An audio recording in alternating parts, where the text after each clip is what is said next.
അൽത്താരയിൽ വന്ന് സാക്ഷ്യം പറയാൻ അനുഗ്രഹിച്ച ഈശോയ്ക്കും മാതാവിനും ഒരുപാട് നന്ദി. എൻ്റെ പേര് ദീപ്തി ആൻജോയ്. ഞാൻ പുല്ലുവഴി സെൻറ്റ് തോമസ് ഇടവകയിൽ നിന്നാണ് വരുന്നത്. എൻ്റെ കൂടെ ഉള്ളത് അമ്മയും എൻ്റെ മോളുമാണ്. 2023 മെയ് മാസമാണ് ഞാൻ ആദ്യമായി ഉടമ്പടി എടുക്കുന്നത്. ഈ ഉടമ്പടി എടുക്കുന്നതിന് മുന്നേ തന്നെ അമ്മ പല പ്രാവശ്യം വന്ന് ഉടമ്പടി എടുക്കുകയും പ്രാർത്ഥനയിൽ മുന്നോട്ട് പോയിക്കൊണ്ടേയും ചെയ്തിരുന്ന ആളാണ്. അങ്ങനെ 2023 മെയ് മാസം ഞങ്ങൾക്ക് വിവാഹം കഴിച്ച് 3 വർഷമായിട്ടും കുട്ടികളുണ്ടായിരുന്നില്ല. ആ ഒരു നിയോഗം വെച്ചായിരുന്നു ഞാനിവിടെ വന്ന് ഉടമ്പടി എടുത്തിരുന്നത്. ഉടമ്പടി എടുത്തത് 2023 2022 എനിക്ക് എൻഡോമെട്രിയൽ സിസ്റ്റ് ഉണ്ടെന്ന് ഡയഗ്നോസ് ചെയ്യുകയും അതിൻ്റെ സർജറി ചെയ്യുകയും ചെയ്തിരുന്നു. എങ്കിലും അതിനുശേഷവും കുട്ടികളുണ്ടായിരുന്നില്ല. 2023 ഉടമ്പടി എടുത്തെങ്കിലും അതിൽ പൂർണ്ണമായി വിശ്വസിച്ച് മുന്നോട്ട് പോകാനോ അതിൻ്റെ കാര്യങ്ങൾ കൃത്യമായി പാലിച്ചു പോരാനോ സാധിച്ചിരുന്നില്ല. തുടർന്ന് 2024 ഒക്ടോബർ മാസമാണ് ഞാൻ ആദ്യമായി ഉടമ്പടി പുതുക്കുന്നത്. അന്ന് ഞാൻ ഉടമ്പടി എടുത്തത് പൂർണ്ണമായ ബോധ്യത്തോടെയും ആഴത്തിലുള്ള വിശ്വാസത്തോടെയുമാണ് ഞാൻ ഉടമ്പടി പുതുക്കിയത്. ആ 2024 ഒക്ടോബറിൽ ഉടമ്പടി എടുത്തു. അന്ന് ഉടമ്പടി എടുത്ത അന്ന് തന്നെ എനിക്കും ഹസ്ബൻഡിനും അച്ഛനെ കണ്ട് അനുഗ്രഹം മേടിക്കാനും അച്ഛൻ തലയിൽ കൈവച്ച് പ്രാർത്ഥിച്ചപ്പോൾ നിങ്ങൾക്ക് കുഞ്ഞുണ്ടാകുമെന്നും കുഞ്ഞിനെയുമായി വന്ന് ഇവിടെ ഒന്ന് സാക്ഷ്യം പറയണമെന്നും പറഞ്ഞിരുന്നു. അത് കേട്ടപ്പോൾ തന്നെ മനസ്സിന് വല്ലാത്തൊരു സമാധാനം ഉണ്ടായത്. മാതാവ് ഞങ്ങളെ ഈശോ വഴി തീർച്ചയായും അനുഗ്രഹിക്കുമെന്ന് ഞങ്ങൾക്ക് ഉറപ്പായിരുന്നു.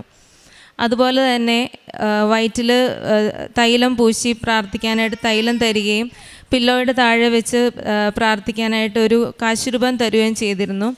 വീട്ടിൽ ചെന്ന് ഞങ്ങൾ എല്ലാ ദിവസവും ഞാനും ഹസ്ബൻഡും എൻ്റെ വയറ്റിൽ കൈവച്ച് തൈലം പുരട്ടി പ്രാർത്ഥിക്കുകയുണ്ടായി. അതുപോലെ ഈ ഉടമ്പടിയെ തുടർന്ന് 2 കാര്യങ്ങളാണ് എനിക്ക് പറയാനുള്ളത്. ഒന്നാമത്തേത്, പല ഉടമ്പടികളുടെ അകത്തും ഒരു ഡേറ്റ് വെച്ച് പ്രാർത്ഥിക്കുക എന്ന് പറഞ്ഞ് കേട്ടിരുന്നു. അപ്പോൾ ഈ നവംബർ ലാസ്റ്റ് 28-ാം തീയതിയാണ് ഞങ്ങളുടെ വിവാഹ വാർഷികം. അപ്പോൾ ഞാൻ മാതാവിനോട് കാര്യമായി പ്രാർത്ഥിച്ചു, മാതാവേ എനിക്ക് 28-ാം തീയതിക്കുള്ളിൽ ഒരു ഗുഡ് ന്യൂസ് തന്ന് അനുഗ്രഹിക്കണമേ എന്ന്. അതുപോലെ ഒക്ടോബറിൽ ഒക്ടോബർ മിഡോടുകൂടിയാണ് ഉടമ്പടി എടുത്തത്. നവംബർ ആദ്യമായപ്പോഴത്തേക്കും എൻ്റെ മനസ്സിൽ നിനക്ക് പറയാനുള്ള സാക്ഷ്യം നീ എവിടെയെങ്കിലും എഴുതി വയ്ക്കുന്ന തുടർച്ചയായി എൻ്റെ മനസ്സിലിങ്ങനെ തോന്നി തുടങ്ങി. അത് പക്ഷേ ആദ്യമൊന്നും ഞാൻ കാര്യമായിട്ട് എടുത്തിരുന്നില്ല. പക്ഷേ ആ തോന്നൽ വല്ലാണ്ട് കൂടി വന്നതോടെ ഞാൻ വചനങ്ങളൊക്കെ എല്ലാ ദിവസവും എഴുതുന്ന ഒരു ബുക്കുണ്ടായിരുന്നു. ആ ബുക്കിൽ ഞാൻ ഇന്ന് പറയാനുള്ള സാക്ഷ്യം ഞാൻ അന്ന് എഴുതി വെച്ചിരുന്നു. ആ വർഷം നവംബർ 26-ാം തീയതിയാണ് ഞങ്ങൾ പ്രഗ്നൻസി ടെസ്റ്റ് ചെയ്യുന്നത്. അന്ന് ബ്ലഡ് ടെസ്റ്റിന് കൊടുത്തു. അന്ന് ഞങ്ങളുടെ വിവാഹ വാർഷികത്തിൻ്റെ അന്ന് 28-ാം തീയതി പ്രഗ്നൻസി പോസിറ്റീവായിട്ട് റിസൾട്ട് വരികയും ചെയ്തു. പ്രഗ്നൻ്റ് ആയതിനു ശേഷവും ചെറിയ കോംപ്ലിക്കേഷൻസ് ഒക്കെ ഉണ്ടായിരുന്നു. പക്ഷേ എങ്കിലും ഞങ്ങൾ പ്രാർത്ഥനയിൽ ഉറച്ചു വിശ്വസിച്ചു. എല്ലാ ദിവസവും പ്രാർത്ഥിക്കുമായിരുന്നു. എല്ലാ ദിവസവും തൈലം പുരട്ടി മാതാവിനോട് പ്രാർത്ഥിക്കുമായിരുന്നു. അതുപോലെ ഉപ്പും ഒക്കെ വെള്ളത്തിൽ ചാലിച്ച് കുടിക്കുകയൊക്കെ ചെയ്യുമായിരുന്നു. പ്രഗ്നൻ്റ് ആയതിനു ശേഷം 3-ാം മാസം പ്ലാസൻ്റ പ്രീവിയ ഗ്രേഡ് 4 എന്ന കണ്ടീഷൻ ഡയഗ്നോസ് ചെയ്തു. അത് നമ്മുടെ പ്ലാസൻ്റ ഏറ്റവും താഴെ വന്ന് നിൽക്കുന്നത് കാരണം ബ്ലീഡിങ് ഉണ്ടാവാനും അബോർഷനുള്ള ചാൻസസും വളരെ ഹൈ ആണ്. അപ്പോൾ അതുകൊണ്ട് തന്നെ ഒത്തിരി മൂവ് ചെയ്യാനായിട്ടോ അല്ലെങ്കിൽ യാത്ര ചെയ്യാനോ അങ്ങനെ സ്ട്രെയിനുള്ള ആക്ടിവിറ്റീസ് ഒന്നും ചെയ്യാൻ പാടില്ല എന്ന് പറഞ്ഞിട്ടുണ്ടായിരുന്നു. പക്ഷേ എങ്കിലും ഞങ്ങൾ ശക്തമായി തന്നെ പ്രാർത്ഥനയിൽ തുടർന്നു. വേറെ കോംപ്ലിക്കേഷൻസ് ഒന്നും ദൈവം സഹായിച്ച് ഉണ്ടായിട്ടില്ല.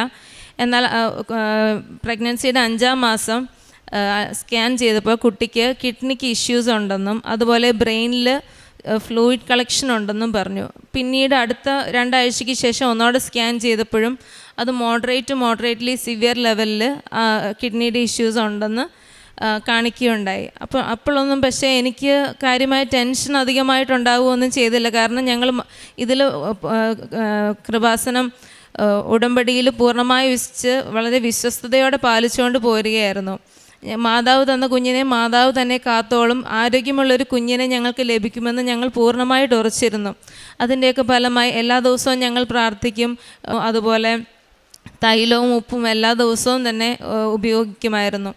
അതിൻ്റെയൊക്കെ ഫലമായിട്ട് ജൂലൈ മാസം 18-ാം തീയതി ഞങ്ങൾക്ക് ആരോഗ്യമുള്ളൊരു കുഞ്ഞിനെ ലഭിച്ചു. ഇപ്പോൾ കുഞ്ഞിന് 10 മാസമായി. അതിനുശേഷം 2 പ്രാവശ്യം അൾട്രാസൗണ്ട് ഫോളോ അപ്പ് ചെയ്തു. കിഡ്നിക്ക് യാതൊരു ഇഷ്യൂസും ഇല്ല, ബ്രെയിനിലാണെങ്കിലും യാതൊരു ഇഷ്യൂസും ഇല്ല. ഇപ്പോൾ കൃത്യമായിട്ട് ആരോഗ്യമുള്ളൊരു കുഞ്ഞായിട്ട് ഞങ്ങളുടെ കൂടെ തന്നെ ഉണ്ട്.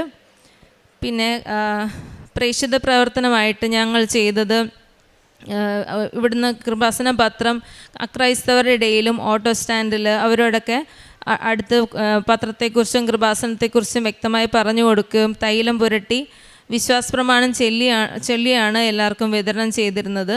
കാരുണ്യ പ്രവൃത്തികൾ എന്ന് പറയാനായിട്ട് സാമ്പത്തികമായിട്ട് ബുദ്ധിമുട്ടുള്ളവരെയും അതുപോലെ ഫുഡ് ആവശ്യമുള്ളവർക്കൊക്കെ ഫുഡ് കൊടുക്കും. അതുപോലെ പള്ളികളിലൊക്കെ ചെല്ലുമ്പോൾ ഇങ്ങനെ പ്രായമായവരൊക്കെ സംസാരിക്കാനൊന്നും ആരുമില്ലാത്തവരുടെ കൂടെ കുറച്ച് ടൈം സ്പെൻഡ് ചെയ്യാനും അവരോട് കാര്യങ്ങളൊക്കെ സംസാരിക്കാനും ഒക്കെ ശ്രദ്ധിച്ചിരുന്നു. ആത്മീയതയുടെ കാര്യത്തിലാണെങ്കിൽ എല്ലാ ദിവസവും ജപമാല ചൊല്ലി പ്രാർത്ഥിക്കുകയും അതുപോലെ 2 ആഴ്ച കൂടുമ്പോൾ കുമ്പസാരിക്കുക, പറ്റുമ്പോഴെല്ലാം കുർബാന കാണാനും ഒക്കെ ശ്രമിച്ചിരുന്നു. അതുപോലെ ബൈബിൾ വായന മുടക്കിയിരുന്നില്ല. വചനങ്ങൾ ഒത്തിരി പ്രാവശ്യം ബുക്കിൽ എഴുതി പ്രാർത്ഥിക്കുമായിരുന്നു. വിശ്വസിച്ച് മാതാവിൻ്റെ പ്രത്യക്ഷീകരണത്തിന് സാക്ഷിയാക്കി ഉയർത്തതിൽ ഒരുപാട് നന്ദി. ആമേൻ. വിശുദ്ധ മത്തായിയുടെ സുവിശേഷം 2-ാം അധ്യായം 9-10 തിരുവചനങ്ങൾ. രാജാവ് പറഞ്ഞത് കേട്ടിട്ട് അവർ പുറപ്പെട്ടു. കിഴക്ക് കണ്ട നക്ഷത്രം അവർക്ക് മുമ്പേ നീങ്ങിക്കൊണ്ടിരുന്നു. അത് ശിശു കിടക്കുന്ന സ്ഥലത്തിന് മുകളിൽ വന്നു നിന്നു. നക്ഷത്രം കണ്ടപ്പോൾ അവർ അത്യധികം സന്തോഷിച്ചു. ദീപ്തിയാൻ എന്ന ഈ മകളുടെ പ്രത്യക്ഷീകരണ സാക്ഷ്യത്തിൽ സമയത്തിന് മേൽ അധികാരമുള്ള പരിശുദ്ധ അമ്മയുടെ മധ്യസ്ഥതയിലൂടെ ഈശോ അവർക്ക് 3 വർഷത്തിന് ശേഷമുള്ള അവരുടെ വലിയ സങ്കടത്തിൽ നിന്ന് അവർക്ക് ഈശോ ഒരു കുഞ്ഞിനെ നൽകി അനുഗ്രഹിച്ചതിൻ്റെ സാക്ഷ്യമാണിത്.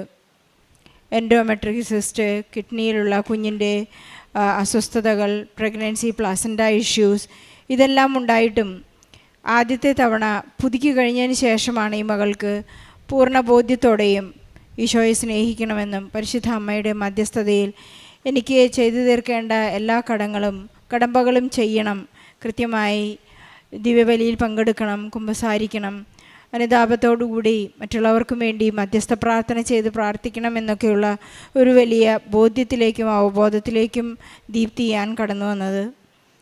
കൃത്യമായി ഡേറ്റിട്ട് പ്രാർത്ഥിച്ചപ്പോൾ വിവാഹ വാർഷികത്തിൻ്റെ ആ ദിവസം തന്നെ അവർക്ക് പ്രഗ്നൻസി പോസിറ്റീവാണെന്ന് കാണാനായിട്ട് സാധിച്ചു. വലിയ സന്തോഷത്തിൻ്റെ വാർത്തയാണ് അവർക്ക് ഈശോ നൽകിയത്.